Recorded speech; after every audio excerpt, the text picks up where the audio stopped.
ரிலேஷன்ஷிப்ஸ்னாலே struggles தான் இல்லைங்களா? ரிலேஷன்ஷிப்ல எதனால ஸ்ட்ரகிள்ஸ் வருது அப்படின்னு எக்ஸ்பிளைன் பண்ணக்கூடிய சில சைக்கலாஜிக்கல் தியரிஸ் பத்தி தான் நம்ம இன்னைக்கு இந்த வீடியோல பார்க்க போறோம். வணக்கம், நான் உங்க பிரியா ராமகிருஷ்ணன். நான் ஒரு மனநல ஆலோசகர்.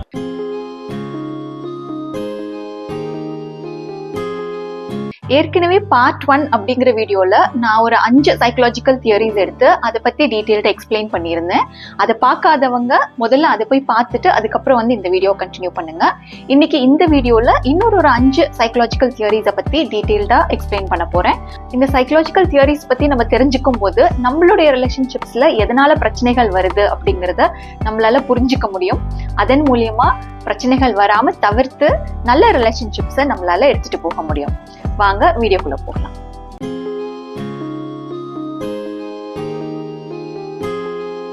காக்னிட்டிவ் பிஹேவியரல் தியரியில ஒரு ரிலேஷன்ஷிப்ல எதனால ப்ராப்ளம்ஸ் வருது அப்படிங்கிறதுக்கு நிறைய எக்ஸ்பிளனேஷன்ஸ் கொடுத்திருக்காங்க. அதுல ஒரு சில முக்கியமான ரீசன்ஸ் பார்த்தோம்னா, முதல் ரீசன் இர்ரேஷனல் பிலீஃப்ஸ். அதாவது எப்பயுமே நான் என்ன நினைக்கிறேனோ அதுதான் நடக்கணும் அப்படின்னு நினைக்கிறது. இது எல்லா நேரங்கள்லயும் சாத்தியமா இருக்காது இல்லைங்களா? இந்த மாதிரி எப்பயுமே 100% சாத்தியமா இல்லாத விஷயங்களை தான் நம்ம இர்ரேஷனல் பிலீஃப்ஸ் அப்படின்னு சொல்லுவோம். ரெண்டாவது நெகட்டிவ் தாட் பேட்டர்ன்ஸ். அதாவது ஒருத்தங்க சும்மா சோகமா ஒரு இடத்துல உட்காந்துருக்காங்கன்னு வச்சுக்கோங்களேன், ஆனா அவங்க நம்ம மேல ஏதோ கோவமா இருக்காங்க, அதனாலதான் கோச்சிக்கிட்டு உட்காந்துருக்காங்க அப்படிங்கிற மாதிரி அதை பத்தி நெகட்டிவா நம்மளே அஸ்யூம் பண்ணிக்கிறது. மூணாவது எப்பயுமே ரொம்ப ஓவர் எக்ஸாஜரேட் பண்றது. ஒரு சின்ன விஷயம் நடந்ததுன்னா கூட அது ரொம்ப பெருசா எக்ஸாஜரேட் பண்ணி சொல்றது. ஒரு தலைவலிக்குதுன்னு வச்சுக்கோங்களேன், ஒரு சின்ன தலைவலியா இருக்கலாம், ஆனா அந்த தலைவலிய நம்ம எனக்கு பிரெயின் டியூமர் இருக்குமோ அப்படிங்கிற மாதிரி ரொம்ப எக்ஸாஜரேட் பண்ணி பாக்குறோம் இல்லைங்களா? சோ அது மூணாவது காரணம். நாலாவது நம்மளுடைய தாட்ஸை நம்ம ப்ராப்பரா எக்ஸ்பிரஸ் பண்ணாததுங்க. அப்படி நம்ம தெளிவா எக்ஸ்பிரஸ் பண்ணாம இருக்கிறதுனால கண்டிப்பா 2 பேருக்குள்ள ஒரு எமோஷனல் டிஸ்டன்ஸ் கிரியேட் ஆயிடும் ஆட்டோமேட்டிக்கா. அஞ்சாவது நம்ம வச்சிருக்கக்கூடிய அன்ரியலிஸ்டிக் எக்ஸ்பெக்டேஷன்ஸ்.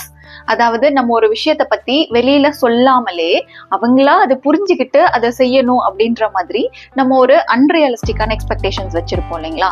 சோ அது அஞ்சாவது ரீசன். ஆறாவது எப்பயோ முடிஞ்சு போன ஒரு பாஸ்ட் விஷயத்தை எடுத்துட்டு திரும்ப திரும்ப பேசிக்கிட்டே இருக்கிறது, அதுக்காக வேண்டி திரும்ப திரும்ப சண்டை போட்டுக்கிட்டே இருக்கிறது. இதனால கூட ஒரு ரிலேஷன்ஷிப்ல நிறைய பிரச்சனைகள் வரும், அதனால நிறைய ஸ்ட்ரகிள்ஸ் வரும்.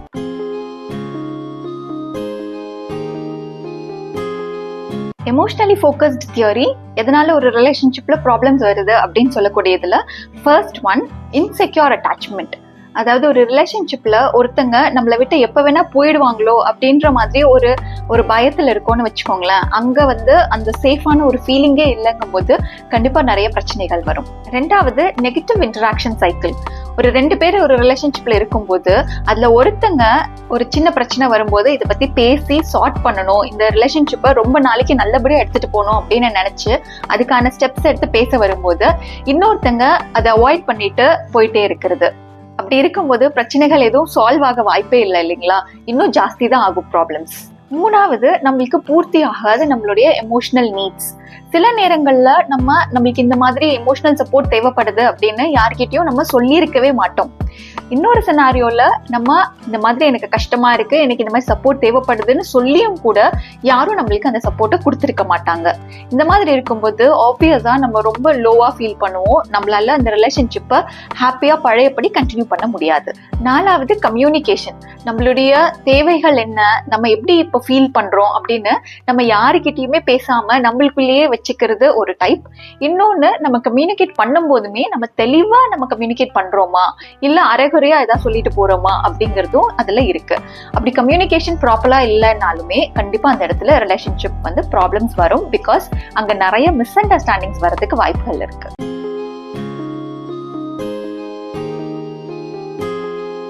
போவன்ஸ் ஃபேமிலி சிஸ்டம்ஸ் தியரியில எதனால எல்லாம் ஒரு ரிலேஷன்ஷிப்ல பிரச்சனைகள் வருது அப்படின்னு இருக்கக்கூடிய கான்செப்ட்ஸ் எடுத்து நம்மளுடைய இந்தியன் ஃபேமிலிஸ்க்கு அப்ளை பண்ணணும்னு வச்சுக்கோங்களேன், அது ரொம்பவே ஆப்டா இருக்குங்க.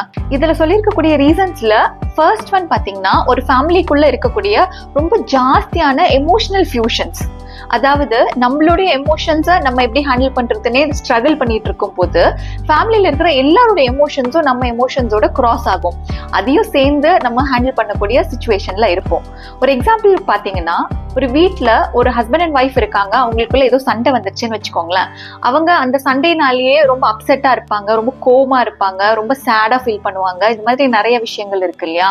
அந்த எமோஷன்ஸை அவங்க எக்ஸ்பிரஸ் பண்ண முடியாம, அதை ப்ராசஸ் பண்ண முடியாம ஆல்ரெடி கஷ்டப்பட்டுட்டு இருக்கும் போது ஸ்கூல் முடிஞ்சு குழந்தை வீட்டுக்குள்ள வந்து ரொம்ப ஹாப்பியா வந்து உங்களை ஹக் பண்றதுக்காக ஓடி வராங்கன்னு வச்சுக்கோங்களேன். அப்ப நம்மளுடைய அந்த சேட் எமோஷன்ஸ் எல்லாம் ஓரம் கட்டி வச்சுட்டு அந்த குழந்தையோடைய ஹாப்பினஸை நம்ம கண்டிப்பா ஷேர் பண்ண வேண்டியதா இருக்கும் இல்லைங்களா? இந்த மாதிரி நிறைய எமோஷன்ஸ் ஒண்ணு மேல ஒண்ணு நிறைய ஃபியூஷன் ஆயிட்டே இருக்கும் போது அது ஒரு கட்டத்துக்கு மேல நம்மளால சரியா ஹேண்டில் பண்ண முடியாது, சரியா ப்ராசஸ் பண்ண முடியாது. ஏன்னா அந்த ரிலேஷன்ஷிப்குள்ள பவுண்டரிஸ்ங்கிறதே இல்லாம போயிடும். அந்த குழந்தைகிட்ட நீங்க சொல்ல முடியுமா, நான் ரொம்ப அப்செட்டா இருக்கேன், சேடா இருக்கேன், நீ கொஞ்ச நேரத்துக்கு என்னை டிஸ்டர்ப் பண்ணாத அப்படின்னு சொல்ல முடியுமா? முடியாது, நம்ம செய்ய மாட்டோம் இல்லைங்களா? அந்த மாதிரி பவுண்டரிஸ் இல்லாம போகும்போது ஒரு கட்டத்துக்கு அப்புறமா நம்ம சின்ன சின்ன விஷயங்களுக்கும் ரொம்ப ஓவரா ரியாக்ட் பண்ண ஆரம்பிப்போம், ரொம்ப எமோஷனலா எக்ஸ்பிரசிவா இருப்போம். ரெண்டாவது, நம்மளுடைய இண்டிவிஜுவாலிட்டி, அந்த தனித்தன்மைங்கிறது இல்லாமலே போறதுங்க. ஏன்னா நம்மளுக்குன்னு ஒரு கோல்ஸ் இருக்கும், நம்மளுக்குன்னு ஒரு நீட்ஸ் இருக்கும் இல்லைங்களா? அதுக்கு பெருசா யாரும் எந்த இம்பார்ட்டன்ஸும் கொடுக்க மாட்டாங்க. அந்த ஃபேமிலிக்கான கோல்ஸ் என்ன, அந்த ஃபேமிலிக்கான தேவைகள் என்ன அப்படிங்கிறதுக்குள்ளதான் எல்லாரும் ஃபிட் ஆகணும் அப்படிங்கிற ஒரு எக்ஸ்பெக்டேஷன் இருக்குமே தவிர நம்மளுடைய தனித்துவத்துக்கு அங்க பெருசா இடம் இருக்காது. மூணாவது, ட்ரையாங்குலேஷன் அப்படின்னு சொல்றதுங்க. அதாவது அந்த ஃபேமிலிக்குள்ள யாராவது 2 பேருக்கு பிரச்சனை வருதுன்னு வச்சுக்கோங்களேன், அதுல மூணாவது ஒரு ஆள் உள்ள வந்து அந்த பிரச்சனையை சால்வ் பண்றேன் அப்படின்னு சொல்லிட்டு உள்ள நுழையிறது. இது சில டைம்ல சம்பந்தப்பட்ட 2 பேர்ல யாராச்சும் ஒருத்தரே வந்து இன்னொருத்தரை கூப்பிட்டு இருந்திருக்கலாம், இதை கொஞ்சம் நீங்க சரி பண்ணி கொடுங்க, பேசி கொஞ்சம் தீர்த்து கொடுங்க அப்படின்னு கூப்பிட்டு இருந்திருக்கலாம். இல்லைன்னா அந்த ஃபேமிலி சிஸ்டம்குள்ள இருக்கிறதுனால எப்படியோ 2 பேருக்குள்ள பிரச்சனை இருக்குன்னு தெரிஞ்சு மூணாவது ஆள் அவங்களாவே இன்டர்ஃபியர் பண்ணி கூட உள்ள வந்து சால்வ் பண்றதுக்கு ட்ரை பண்ணுவாங்க. இந்த மாதிரி ஒரு மூணாவது ஆள் ஒரு பிரச்சனைக்குள்ள வரும்போது அந்த பிரச்சனை சால்வ் ஆகுறத விட நிறைய நேரங்கள்ல இன்னும் ஜாஸ்தியா தான் ஆகுது. நாலாவது, ஹை ஆன்சைட்டி லெவல்ஸ். நம்ம ஏற்கனவே ஃபர்ஸ்ட் பாயிண்ட்ல சொன்ன மாதிரி நிறைய எமோஷனல் ஃபியூஷன்ஸ்குள்ள நம்ம போய்கிட்டு இருக்கும் போது யார் எப்படி ரியாக்ட் பண்ணுவாங்க, அடுத்து என்ன வரப்போகுது, அதை நம்ம எப்படி எடுத்துக்கணும், அதை எப்படி நம்ம அணுகணும், இந்த மாதிரி நம்மளுக்கு வந்து ஒரு கன்ஃபியூஷன் இருந்துட்டே இருக்கும். அந்த கன்ஃபியூஷன்னால வர ஆன்சைட்டி, அதாவது அந்த பதட்டம், அது இருந்துகிட்டே இருக்கும் இல்லைங்களா? அந்த பதட்டத்தினால கூட நம்மளுக்கு சின்ன சின்ன விஷயங்களுக்கு கூட மிஸ் அண்டர்ஸ்டாண்டிங்ஸ் வரும். அந்த மிஸ் அண்டர்ஸ்டாண்டிங்ஸ் போயிட்டு ஒரு பெரிய பிரச்சனையா கூட முடியும். அஞ்சாவது, எமோஷனல் கட் ஆஃப். நம்ம ஏற்கனவே சொன்ன மாதிரி நிறைய எமோஷனல் ஃபியூஷன்ஸ் இருக்கு, அதனால பதட்டம் ரொம்ப ஜாஸ்தியா இருக்குங்கும் போது ஒருத்தரால அந்த ஆன்சைட்டியை ரொம்ப ஜாஸ்தி எடுத்துக்க முடியலன்னு வச்சுக்கோங்களேன். ஸோ அதுக்கான அந்த பாயிண்ட் வரும்போது, இதுக்கு மேல என்னால இதை எடுத்துக்க முடியாதுன்னு வரும்போது அவங்களையே அந்த ஃபேமிலியில இருந்து எமோஷனலி கட் ஆஃப் பண்ணிப்பாங்க. ஸோ எது நடந்தாலும் அதுக்கு எதுவும் ரியாக்ட் பண்ணாம, எதுக்குமே அலட்டிக்காம அவங்க உண்டு அவங்க வேலை உண்டுங்கிற மாதிரி அப்படியே இருப்பாங்க. ஆறாவது, ஃபேமிலி ப்ரொடெக்ஷன்ஸ் அப்படின்னு சொல்றாங்கங்க. இல்லை என்ன சொல்றாங்கன்னா, ஒரு ஃபேமிலியில இருக்கிற ஒருத்தருக்கு நம்ம ரொம்ப ஓவர் ப்ரொடெக்டிவா இருக்கிறதோ, இல்ல அவங்களுக்கு வேணுங்கிறத தாண்டி ரொம்ப ஓவர் ப்ரொவைடிங்கா இருக்கிறது, தேவைக்கு அதிகமா நம்ம அவங்களுக்கு செஞ்சு கொடுக்கறது, இப்படி இருக்கிறதுனால கூட நிறைய கான்ஃபிளிக்ட் வருது. இது மட்டும் இல்லாம நம்ம பேரண்ட்ஸ் உடைய ஆம்பிஷன்ஸ், கோல்ஸ் இதெல்லாம் நம்மளுடைய பசங்க மேலேயோ நம்ம பேர பசங்க மேலேயோ திணிக்கிறதுனாலயும் நிறைய பிரச்சனைகள் வருது.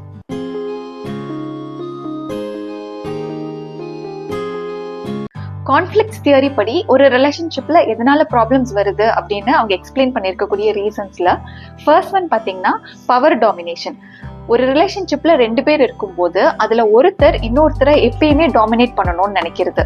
மெயினா ஃபினான்ஸ் ஹேண்டில் பண்றதுல, ஃபேமிலிக்கான டிசிஷன் மேக்கிங்ல, இதுல எல்லாம் ஒருத்தர் எப்பயுமே இன்னொருத்தர் டாமினேட் பண்ணிட்டே இருந்தாங்கன்னா கண்டிப்பா அதுல மனசங்கடம் வரும் இல்லைங்களா?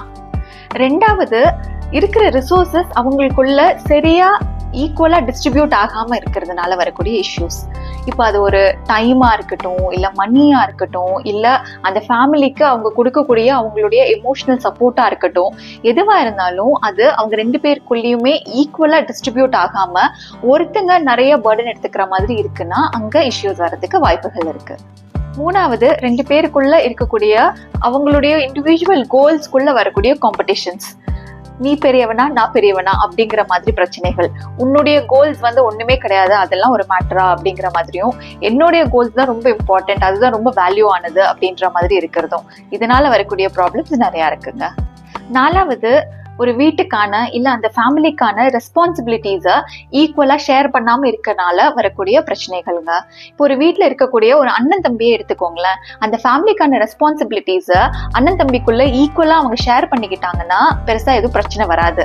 ஆனா அப்படி ஷேர் பண்ணிக்காம ஒருவேளை அண்ணன் மேல நிறைய ரெஸ்பான்சிபிலிட்டிஸ் இருந்தாலோ இல்ல தம்பி மேல நிறைய ஃபேமிலி ரெஸ்பான்சிபிலிட்டிஸ் இருந்தாலோ அங்க கண்டிப்பா மனக்கசப்பு மனசங்கடங்கள் வரதான் செய்யும். 5வது, நம்மளுடைய தேவைகள் நம்மளுடைய எக்ஸ்பெக்டேஷன்ஸ் இது எல்லாமே பூர்த்தி ஆகாம இருக்கிறதுனால வரக்கூடிய கான்ஃபிளிக்ட்ஸ். ஒரு சில நேரங்கள்ல நம்மளுக்கு என்ன வேணுங்கிறத நம்மளே எக்ஸ்பிரஸ் பண்ணாமலே இருந்திருப்போம், யார்கிட்டயும் சொல்லாமலே இருந்திருப்போம். இல்லைன்னா அவங்க நம்ம கிட்ட இன்னும் தெளிவா கேட்டு அண்டர்ஸ்டாண்ட் பண்ணிக்கிறதுக்கான ஒரு எஃபர்ட்டை எடுக்காமலே விட்டுருந்திருப்பாங்க. அதனால வரக்கூடிய பிரச்சனைகளும் கண்டிப்பா இருக்கு ரிலேஷன்ஷிப்ஸ்ல.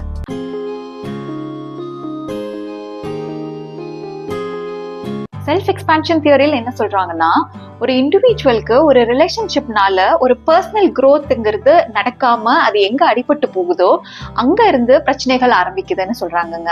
ஏன்னா ஒரு இண்டிவிஜுவல் பர்சனாவோ இல்ல அவங்களுடைய கோல் அவங்களுடைய ஆம்பிஷன் இந்த மாதிரியோ அவங்க ஒரு growth அப்படிங்கறத பார்க்காம, ஏன்னா நம்ம எப்பயுமே ஒரு மனிதருடைய இயல்பே அதுதானே, நம்ம அடுத்தடுத்த ஸ்டேஜுக்கு நம்மளே வந்து எக்யூப் பண்ணி நம்ம போய்கிட்டே இருப்போம் இல்லையா, முன்னேறிக்கிட்டே இருப்போம் இல்லையா. அப்படி இல்லாம ஒரு ஸ்டாக்னன்ட் ஸ்டேஜ் வந்துடுச்சுன்னா பிரச்சனைகள் ஆரம்பிக்கும். அப்படி ஸ்டாக்னண்டா இருக்கும்போது நம்மளுக்கு எக்ஸைட்டிங்கா இல்ல ரொம்ப சேலஞ்சிங்கா நம்ம பண்ற மாதிரி எதுவுமே இருக்காது. ஒரே ரொட்டீனுக்குள்ள மாட்டிக்கிட்டு செஞ்ச விஷயங்களையே நம்ம திரும்ப திரும்ப செஞ்சுக்கிட்டே இருப்போம். அந்த ரிலேஷன்ஷிப்குள்ள இன்னொருத்தர்னால நம்மளுக்கு வேணுங்கிற அந்த சப்போர்ட் கொடுத்து நம்மள வந்து அந்த growth நோக்கி நம்மள நகர்த்த முடியல அப்படின்னு போச்சுன்னா நீங்க அதே நிலைமையிலேயே அப்படியே தேங்கிடுவீங்க. அதனால உங்களுடைய சுயத்தையே அந்த இண்டிவிஜுவாலிட்டியே நீங்க வந்து அந்த ரிலேஷன்ஷிப்ல இழந்து போயிடுவீங்க. இப்படி ஒரு ரிலேஷன்ஷிப்ல நம்மளுடைய சுயத்தன்மையே இழந்து நம்ம இருக்கும்போது சின்ன சின்ன விஷயத்துக்கும் நம்மளுடைய கையால் ஆகாத தனத்தை யோசிச்சு நம்மளுக்கு கோவம் வரும். நம்ம ரொம்ப எமோஷனலா எக்ஸ்பிரசிவா இருப்போம். அந்த ரிலேஷன்ஷிப்ல டக்குன்னு ட்ரிகர் ஆகி நம்மளுடைய கான்ஃபிளிக்ட்ஸ் வந்து பெருசாகிக்கிட்டே போய்கிட்டு இருக்கோங்க. இந்த வீடியோ பிளஸ் ஏற்கனவே போட்டிருந்த பார்ட் 1 வீடியோல இருக்கிற இன்ஃபர்மேஷன்ஸ் மூலியமா உங்களுடைய ரிலேஷன்ஷிப்ஸ்ல எதனால பிரச்சனைகள் வருது அப்படிங்கறத நீங்க தெரிஞ்சுக்கிட்டு வந்திருப்பீங்கன்னு நம்புறேங்க. இந்த பிரச்சனைகளை எப்படி ஹேண்டில் பண்ணணும், பிரச்சனைகள் வராம எப்படி தவிர்க்கணும் அப்படிங்கறத நான் அடுத்த வீடியோல போஸ்ட் பண்றேன். அதையும் கண்டிப்பா வந்து பாருங்க. இந்த இன்ஃபர்மேஷன்ஸ் எல்லாம் உங்களுக்கு யூஸ்ஃபுல்லா இருக்கு அப்படின்னா உங்களுடைய ஃபேமிலி அண்ட் ஃப்ரெண்ட்ஸுக்கு ஷேர் பண்ணுங்க. இதே மாதிரி சிமிலர் கண்டென்ட்டை நான் கண்டினியூஸா கிரியேட் பண்ணி உங்களுக்கு கொடுக்கணும் அப்படின்னா தயவு செஞ்சு சப்ஸ்கிரைப் பண்ணி சப்போர்ட் பண்ணுங்க. அது எங்களுக்கு ரொம்பவே மோட்டிவேட்டிங்கா இருக்குங்க. நன்றி, வணக்கம்.